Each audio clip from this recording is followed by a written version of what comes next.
Hello friends, welcome back. আমি শিপ্রা, তোমাদেরই friend. আর তোমরা দেখতেই পাচ্ছ একটা হনুমানজির অয়েল পেন্টিং, খুব সুন্দর।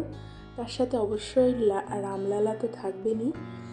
আর রামলালা শুধু আমাদের ইন্ডিয়াতে না, সারা বিশ্বময় একটা প্রভাব ফেলেছেন।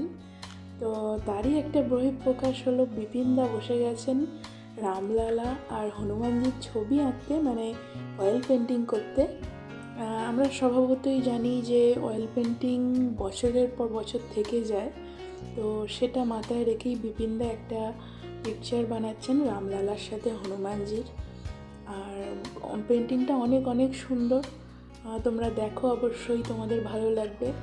আমার একটু বেশিই ভালো লেগেছে।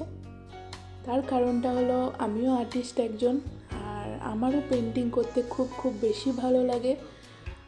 পেন্টিং বলো, যে কোনো কিছু যেটা হয় আর্টের ব্যাপারে, যাবতীয় কিছু আমার খুব খুব পছন্দের। তো আমি প্রত্যেক শিল্পীদের একদম গুড লাক উইশ করি সব সময়। আমার তরফ থেকে আমি প্রত্যেককে শ্রদ্ধা করি, সে আমার থেকে ছোট হোক বা বড় হোক।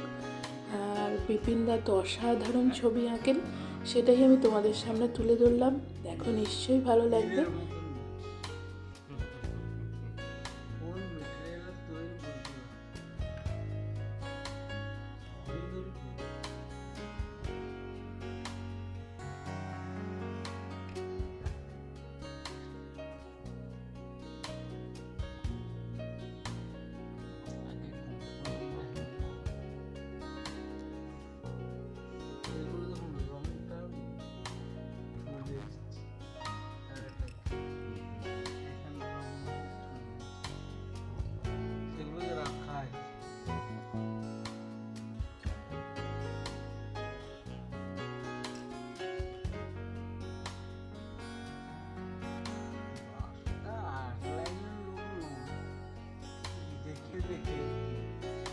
দেখে দেখে একটা আইডিয়া আসছে।